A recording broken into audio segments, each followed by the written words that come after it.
Welcome to News Talk with Simoni Vani at the International News Channel.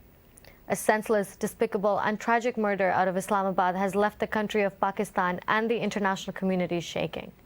27-year-old Noor Mukadam, the daughter of Pakistan's former ambassador to South Korea and Kazakhstan, Shaukat Mukadam, was found shot and beheaded on July 20th. The prime suspect, Zahir Jaffer, who was a friend of the victim, was arrested a day later. Unfortunately, this incident of brutality is just one of many acts of violence committed against women in the nation in recent days.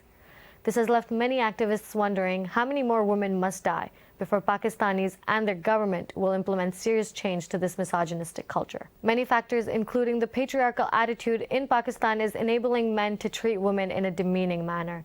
This attitude is only made worse by Prime Minister Imran Khan's victim blaming. Imran Khan once stated, if a woman is wearing very few clothes, it will have an impact on the men, unless they are robots. He has also suggested that there is a rise in sexual violence in Pakistan because of a lack of parda. Parda is a religious and social practice of female seclusion prevalent among some Muslim communities that require women to be dressed in such a way that they are fully covering their skin and concealing their form. Joining us to discuss this incident and matter further is Ms. Reham Khan. Khan is a British Pakistani journalist, author, and filmmaker, as well as Prime Minister Imran Khan's former wife. Reham Khan is a visionary woman who has never capitulated on matters that are against basic human rights and morality. She is a strong proponent of sustainable improvement in Pakistan through education, engagement, inspiration, innovation, and empowerment opportunities for all, especially the youth. Thank you for joining us today and agreeing to speak with me, Ms. Khan. Hello, thank you for inviting me. Thank you. I guess right off the bat, I want to ask you, what was your reaction to hearing about Noor's murder? So I heard about it on the media, and as I was hearing it, I heard family and friends in Islamabad they know her personally. Obviously, she was a really well-loved figure in sort of Islamabad diplomatic circles, as well as, in my family and friends. And everyone described her as a very lovely, very likable, and a very affectionate young woman.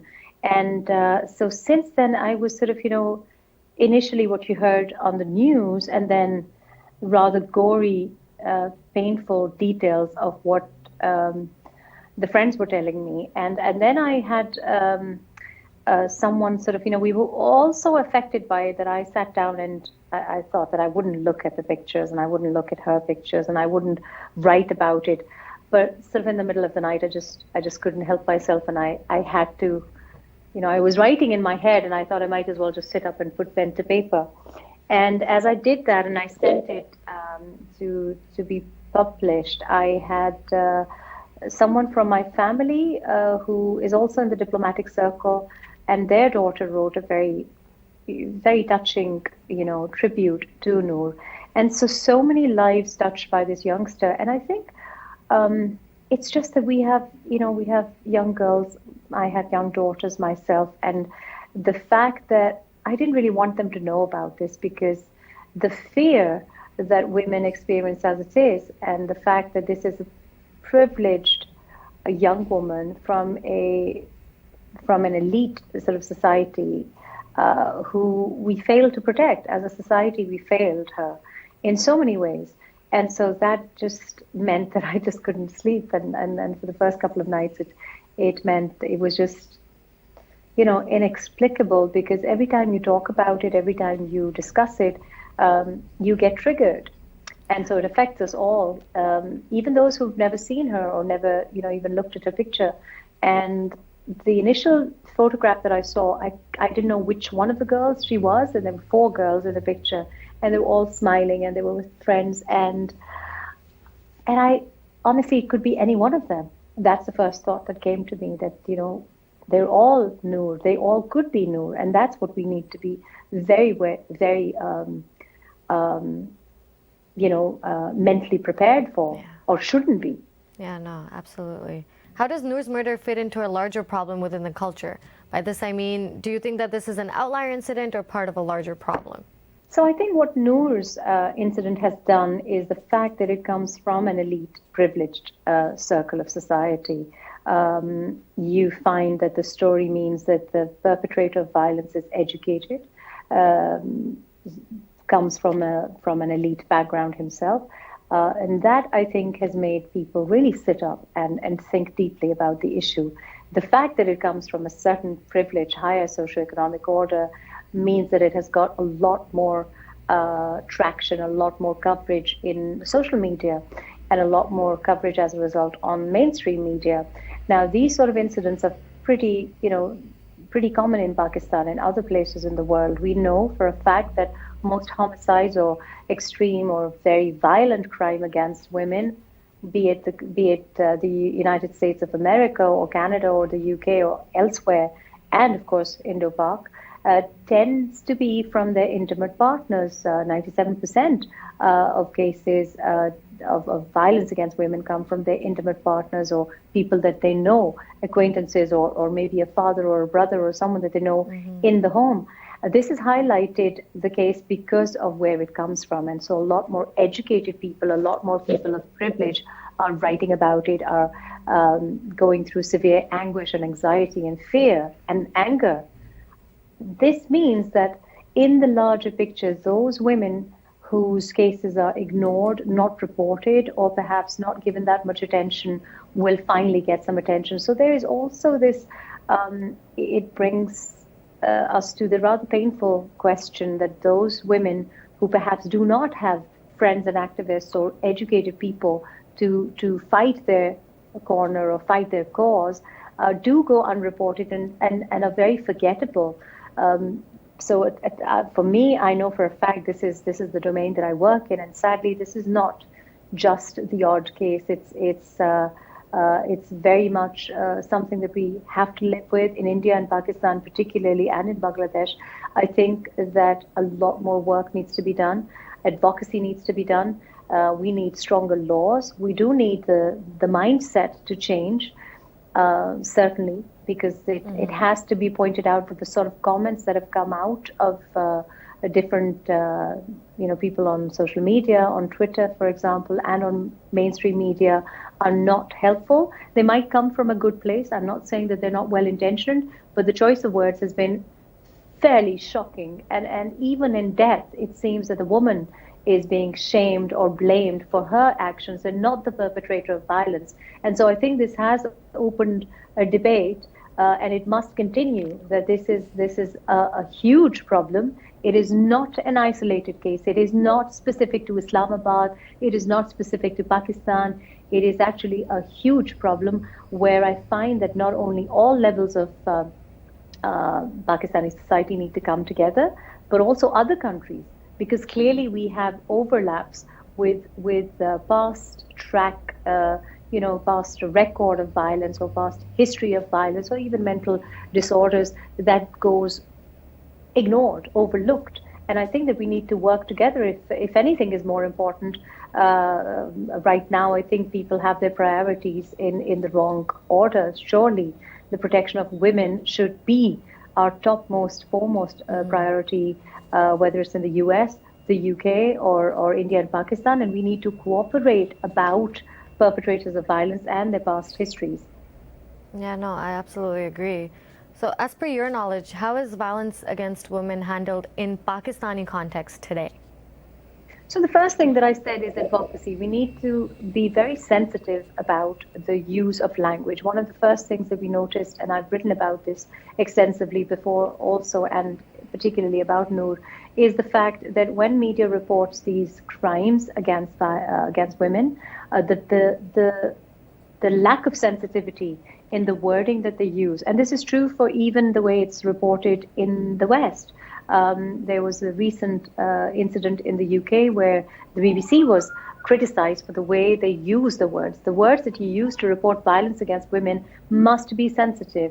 And certainly in Pakistan, we have seen no concerns and no sort of, gender training or sensitivity training when reporting anything, for example, rapes or homicides or violence against women. And one of the most shocking things was that when we see the abusers or the murderers come out for appearances at court, and we have people who have been given a mic and a camera at their disposal, but they've not been trained in the use of language, and the sort of questions that are being asked are distasteful and shocking, to say the very least.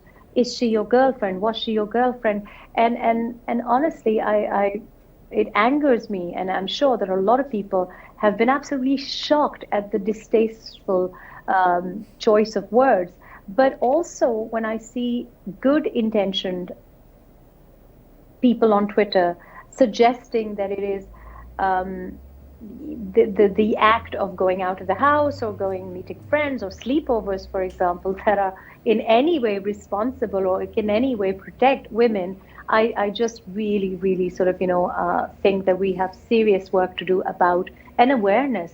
You cannot you cannot back away women in like boxes and cages and say, well, don't go out, don't go out to work, don't go out to meet friends, don't dream about falling in love or having relationships or getting married. Surely this comes from a complete lack of awareness, and a lack of sensitivity. Most women in any country, particularly in India and Pakistan, are murdered or attacked in the confines of their own homes by their husbands, by their family. And how can you protect someone if they're not safe within their homes? So I find that is the first thing that we need to address. As per your knowledge, how has Noor's case been handled so far? So I think that it was because of social media, and again, I think because of Noor coming from a position of privilege. I think that had this been, it's debatable that had this been someone from a very poor background or from a remote area in Pakistan, how quickly would we have seen a first incident report being lodged? How quickly would we have seen action being taken? But the fact that social media made a lot of noise, a lot of educated people got involved, just goes to show that there is, there are variations in the sort of justice you will get and the speed of justice that you will receive. Even here, there was a lot of concern that perhaps justice might not be served, and I don't know what word should I use. Should I say that I'm happy that they've taken swift action on this? Surely that should be standard. So there's nothing to be happy about. There's nothing to celebrate that you got the perpetrator, that you got the parents, and that you got to the bottom of the case fairly quickly. I think that the credit goes to the activism in society, but they will not be active about every case. There has to be better action as standard practice. There have to be standard operating procedures where Twitterati doesn't have to force you into action. They may not know about other Noors. They might not know of a Noor in Dera Ismail Khan. They might not know of a Noor in Mitti. And this must not be a case where Reham Khan tweets about it and the CM Punjab takes notice and the Prime Minister. It has to be taken more seriously, where there are women protection centers, where there are telephone helplines for women to call, where there's awareness in school to teach our girls what is wrong, what is acceptable, what falls into the domain of controlled behavior, violent behavior. And like I said, there needs to be more cooperation about, does this person have a past history, when particularly they're dealing with other members of society. And in this case, we see that it was actually to do with counseling services. So I'm shocked at the fact that we have our priorities all over the place. Surely this kind of information should be shared between countries, between states. And I find that this is the right time, perhaps, to perhaps address these issues. There need to be more, better laws, and they need to be implemented, and they need to be implemented for everyone, regardless of what socioeconomic class they belong to. No, you're absolutely correct. After everything you've just said, what do you hope the outcome of Noor's case will be? Well, I hope that, one of the things which I suppose is a positive from this is that a lot of women who have been fearing this, and I think about how many women will now really, the first reaction that I've heard young women come out with is the fact that, how can we trust any man? If an educated man, or if someone that you've known for a long time can go that far, it's a gruesome murder. It's really quite uncomfortable to repeat those details. And I think that a lot of women are very scared. And instead of realizing where that pain, where that anger, where that bitterness comes from, we have a backlash against those women. If women are saying that, oh my God, are all men the same? All men are the same. It's because they're scared. And it's because there's just one too many incidents, which means that there's a lived-in experience that has to be acknowledged. And so it comes from a place of suspicion. If my 18-year-old or my 24-year-old is scared of leaving the home, if they're scared of making friends, of going out to work, walking back home, then even if they are misguided in their assumption that all men are bad, you have to understand the fear and the suspicion that this reaction comes from. But to start blaming, and the hashtags that I've seen are just heartbreaking. Mm-hmm. Say you're attacking women when they're going through a real moment of anguish and pain and horror, and you have to understand not to be showing empathy at this time is perhaps the most cruel thing that anyone can do. And I'm very sorry to say that I don't see that empathy, that understanding in culture, and that's not only specific to Pakistan, but I see that where we have hashtags of all women are bad, and where does that come from? It comes from a lack of understanding and a lack of an effort to understand. You have to understand why women are saying that. They're angry.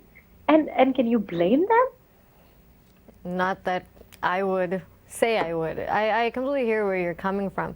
So other than that, other than having to better understand or teaching people how to understand these kind of situations, what changes do you think need to be put in place to ensure that violence against women in Pakistan is better combated? So I think, first of all, as I said, that this everyone is not from a privileged class, and even in the privileged class, women are not protected. So one of the most important things right now is the fact that if there's a past history of abuse, of any kind of violence against women or violence of any kind, that needs to be shared when that person goes and changes an address or changes in employment, and limit their interactions with the general public. I think that needs to be done, particularly for women and particularly also for children. And I know that is now we have worked on that in the UK, for example, which we refer to as a CRB check. So I think this kind of information must be volunteered by different countries and must be shared to protect women and children a lot better in wherever, if it's a perpetrator of violence with a past history of even mental health illnesses, that needs to be shared to protect the community. Also, I feel that there needs to be women protection centers, and there needs to be allocation of budget for these women protection centers. They need to be at provincial and a district level. During the last regime from 2013 to 2017, under the Chief Minister Punjab, we had a special unit, an SRU, and Salman Sufi and some other gentlemen and women were doing an absolutely brilliant job about not only women protection centers, which are essentially refuge centers, but also women policing or women constables who are trained to take down these histories of violence or women to women sort of reporting of crime. I think in a Pakistani context, to report molestation, sexual assault, rape, domestic violence within the home, there needs to be police stations with the facility of a female constable who can, in private and in a sensitive environment, take down details of your case and then refer you to someone who can offer you protection. The Women Protection Bill in 2016 that the PMLN introduced was heavily criticized by the own party also at the time. But this needs to be understood that we have very, the community policing is non-existent in Pakistan, and many women will be would not be prepared to go to a police station and talk about domestic violence or something that they fear will be taken against them. And how can they report someone who perhaps they're not even yet married to? And that is a case, where there are stalking incidents, where there's a blackmail and online blackmail. We've seen the recent incident of Usman Mirza, and the fact that it's come to light has been much later, actually we now are listening to sources telling us that the young woman in that incident, and perhaps others, might have been blackmailed for that video for a longer period of time before we saw it in social media. And so there needs to be that sensitivity to understand, how can a woman go in and report this? Who does she talk to? You can't talk to teachers in schools. You can't talk to your parents. You have no family support. So there needs to be that understanding that there need to be some people who are trained to take down history or take down first incident reports about domestic violence or the fear of assault or of the fear of stalking. No, I absolutely agree. I absolutely love your ideas too, and I really hope at some point they might be able to implement that, not only in Indo-Pak, but maybe actually around the world. Going back to something you said before, you said victim blaming. Last month, PM Reham Khan made comments about how the rise in sexual violence against women is because women are not wearing the veil or parda. What kind of impact have comments like these had on the culture of misogyny in Pakistan? Well, they're factually, incorrect. The fact that we've just had a case 2 days ago where a woman who was burqa clad, and I come from a region where women observe strict parda, and I don't know where the now Prime Minister has been living, but if he was living in Pakistan, it's not my information that women walk around in, in immodest clothing or are wearing clothes that are obscene or vulgar. That is not certainly my observation in Pakistan. In fact, even visitors to Pakistan, foreign tourists and foreign journalists actually observe Pakistani norms and traditions of dressing up. And so I've seen a lot of white women who are new to the culture become extremely respectful of our culture and our sensitivities fairly soon. And so I think that is factually incorrect. Just a couple of days ago, as I mentioned, in a district in KP, a woman who was burqa clad was gang raped and was actually not only stripped naked and videoed, but they ran away with her clothes. And so I don't know where those comments are. They're not based on any factual or any sensible information. I also think that, yes, when you're in the public domain, even as a celebrity, say you're a musician, say you're Atif Aslam or a tennis star or someone who's not as famous as the current Prime Minister has been, surely he has had enjoyed a celeb status much bigger than anyone in Pakistan ever has. And when people are copying your hairstyle and the way you talk and mimicking your actions and your voice, you should be very conscious, very, very responsible with your choice of words.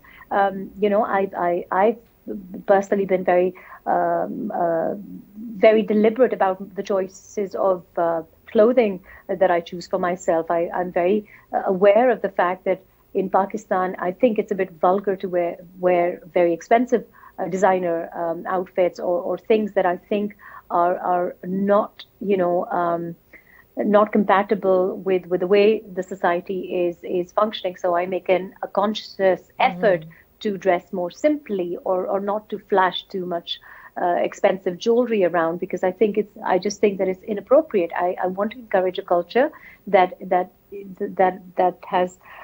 lays too much emphasis on things that I think Pakistanis cannot afford. But also with pardon me, this is my alarm going off. But I think that it's extremely important for people in the public domain to choose their words very responsibly. So there are no two ways. I know that he's now retracted the statement, and still in that retraction, he's justified it. He has said that it's been taken out of context. I'm sorry, but there is no way to take it out of context if you say, well, this is because. Yeah. So it has not been taken out of context if you use the words, I think this is because there is vulgarity in our society, and that we need to go back to bases, and there is a lack of parda. There is no lack of parda in Pakistani society. I need to inform people of that. B, parda has nothing to do with rape. Rape has nothing to do with sexual lust or desires. So he really needs, like I said, not only him, but many people need to be sat down for a gender training course, for a very simple awareness course in rape is about violence. Rape is not about lust and about desire or being attracted to a female.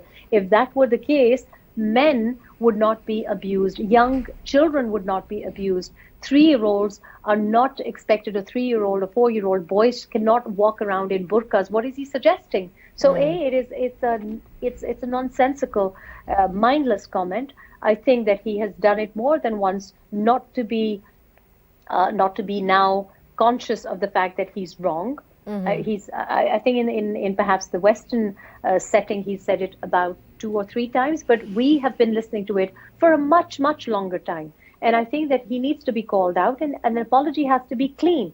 I was wrong, and that's it. There is no justification for it. It is with victim shaming. It is a rape apologist comment, and there are no two ways about it. And I think that people should have the courage to own up their mistakes. And if they do not do that, then we would be perhaps forgiven for thinking it's deliberate. And that is what is concerning to me. Why is it a deliberate? Is it a deliberate sort of playing to the gallery, playing to the right-wing vote bank? Because you see, these are the same people who sit in parliament, and they have, when we see them atop a container or in stadiums in the US, and they make these very loud, brash, aggressive comments about their opponents, why can't they stand up and show their masculinity or their manliness in the parliament and stand up for a domestic violence bill? Why are they dragging their feet on the domestic violence bill? And that doesn't only go for the Prime Minister or for the incumbent government. I must say that the lack of interest and the cowardly approach to the domestic violence bill and how it's been made controversial, I think that all parties across the board have to be blamed for it. And they are all playing to the gallery. They're all being cowardly about it. They're all, bending down backwards to please the extreme right-wing vote bank. And I think there is no place for that in 2021. This is not the reality of Pakistan. Pakistan has very vocal feminist voices, and there is nothing wrong in being a feminist. And to be apologetic about feminism and to say that it's a Western imported concept, I think is an insult to our Islamic values. It's an insult to Pakistani women voices, and it is an insult to the Pakistani political leadership that we see across the board, which is essentially young and female. So I think that they really need to be given a crash course in where Pakistan is in 2021. It is not representative of the Pakistani electorate. You just mentioned feminism, but do you think sexism is embedded in Pakistan society? I think sexism is being perpetuated. I see sexism and misogyny as a social construct. I think that it serves the old boys network. I don't see that as natural. I don't see that as something that nature intended. I also would go further and sort of say that even in the Pashtun society, we have been racially profiled, and it seems to be suggested that it's something that is part of our culture. It's not. It is something which is fairly recent. I think it's a product of the first Afghan war. It has ruined our social fabric. Yes, people observe parda, but if they wish to. But there was a strong matriarchal society, actually, traditionally, which they are negating. It is completely a social construct, and messaging like the now Prime Minister is making a deliberate effort to promote, messaging on social media, messaging on mainstream media, the sort of support that it comes from film actors and singers and media stars is regrettable. And I think that this is, again, it's not realistic. It's not a promotion of reality in Pakistan. They're perpetuating a myth that has been implanted and enforced on Pakistan. This is not an identity that I'm familiar with. I have worked with very remote, primitive villages in, say, the tribal belt in Khyber Pakhtunkhwa and Waziristan and Kohistan, in Thar and interior Sindh, in South Punjab, in Miawali, his own constituency. I have never experienced that kind of misogyny. I think that they respect women leaders. I think that they do want someone to uplift, work for their uplift. They do want social upward mobility, they want poverty alleviation.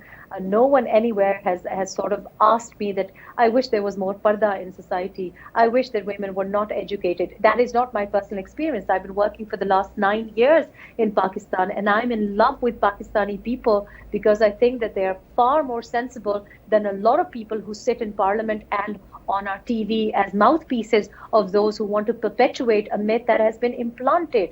And I feel extremely angry about it. Is Pakistan's prevalence of violence against women unique to the nation, or do you think it's a global issue? It's not unique to Pakistan because we see that, whenever a man is, say, for example, let's look at the COVID lockdown figures and look at the COVID lockdown figures for the United Kingdom.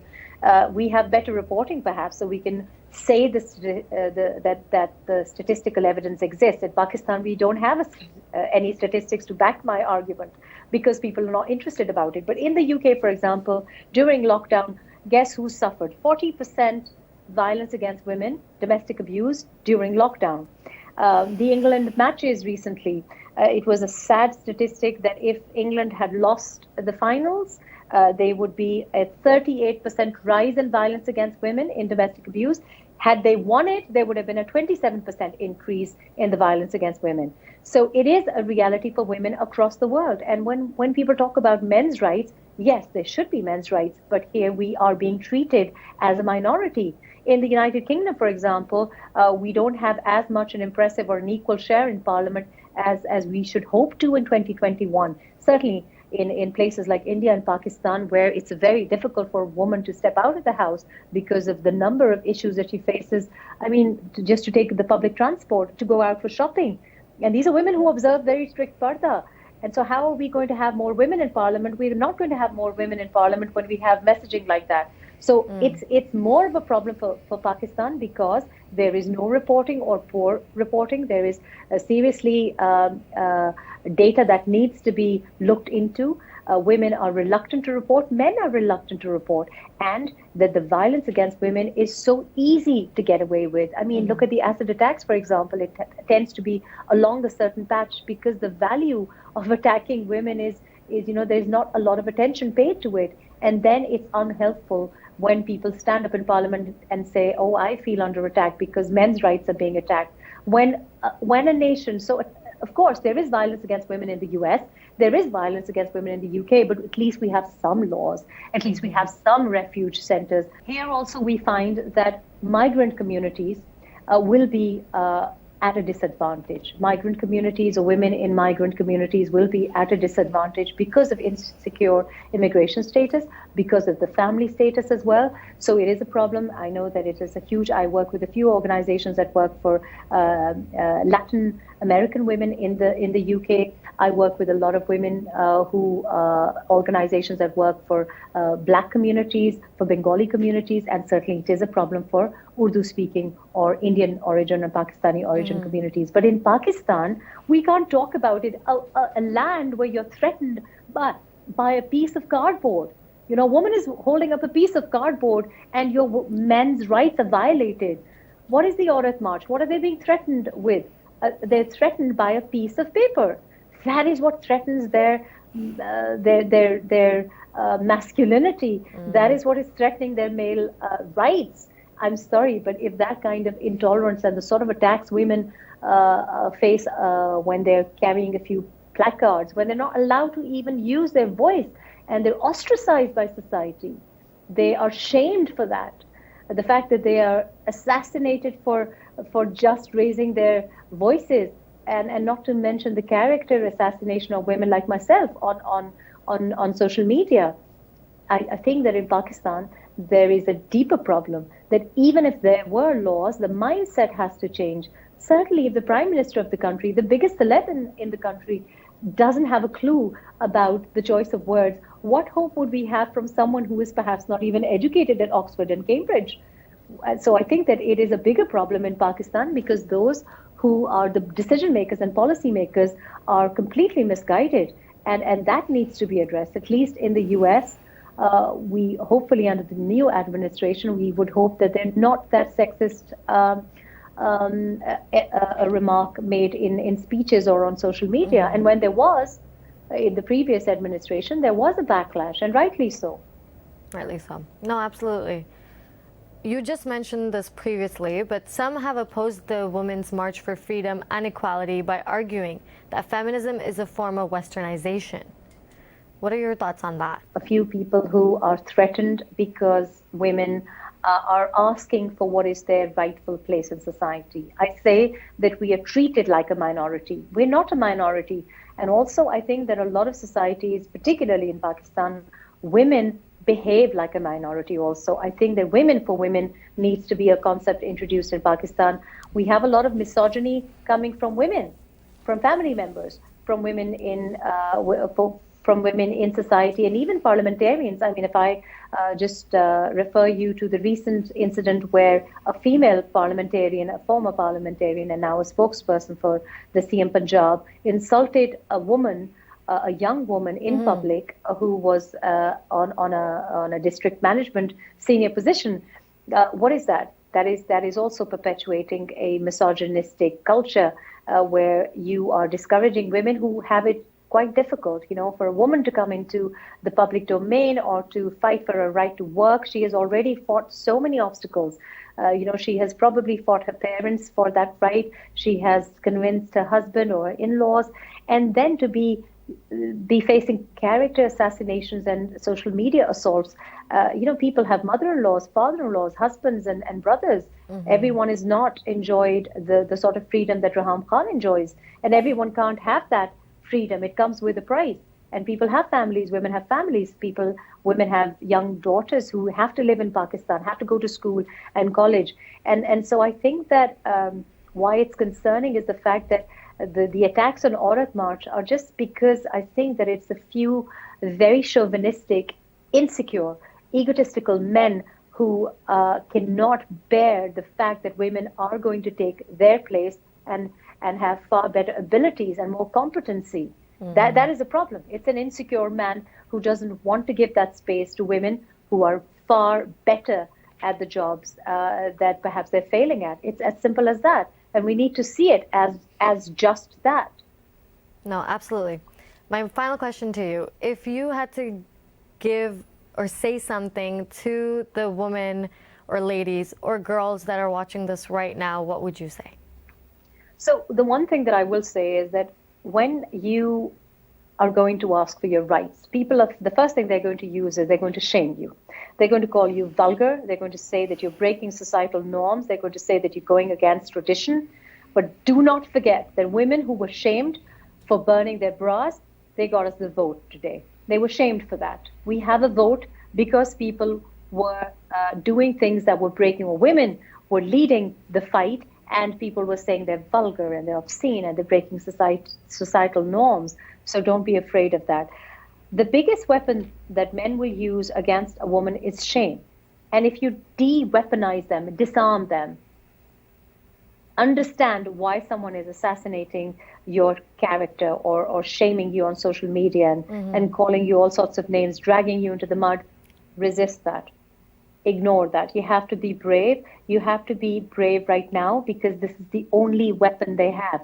They want you to stop. They want to silence you. And you must not fall in that trap. You must disarm them. If you take away that weapon of shame, what are they going to do?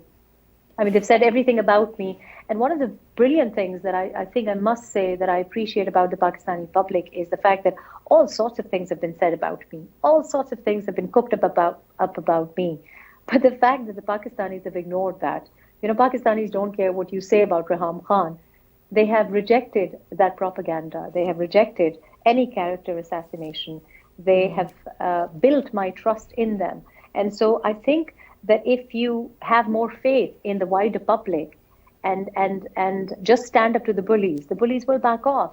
They will back off. I have so much faith in the younger women of today. And I want to tell everyone who's listening that if you think you can silence us and you can silence these women, people like us, women like us, will protect them. I will protect them from the front, will shield them from everything that they are being attacked from. I see on Clubhouse women who are saying these things are attacked by random men. And I'm giving you this promise today that I will do that because I have two young daughters of my own. I will protect you from the front, shield you from that. from that obnoxious behavior, and I will certainly support you from the back. Do not be bullied down into silence. People want to break you down. They want to make you cry. That's what a bully wants, and you must understand that. You must understand that and not back off. You are on the right side of history. If you believe that you are right, then you should not apologize for your behavior. You should not back down. And certainly I lead by example. So I'm certainly practicing what I preach. This is what I tell my children. This is what I tell my daughters. I tell them that this is not the time to back off. You have to fight back because people have fought back for us. We've come this far. We've not come as far as I would have liked to, but I certainly have complete commitment, and I give you that commitment that I will leave this world. I will leave this world a lot better than I found it. I do not want to give my daughters the world that I encountered, the world where women are deprived of the right to speak their mind, and these rights, the right to think and the right to speak, is a given right by nature. It's not something that somehow we've cooked up. We were meant to speak, we were meant to think, and men were not meant to think for us, and men were not meant to speak for us. And that's how nature intended, and it's about time we took our rightful place. I absolutely agree with every single word you just said. I want to thank you for joining me. I understand this might be a very sensitive topic for you to talk about as well. Thank you. Thank you. And thank you to our viewers for joining us. You're watching the international news channel on Tag TV. I am Simoni Vani. Don't forget to like, subscribe, and turn on the bell notifications to stay up to date on our latest videos.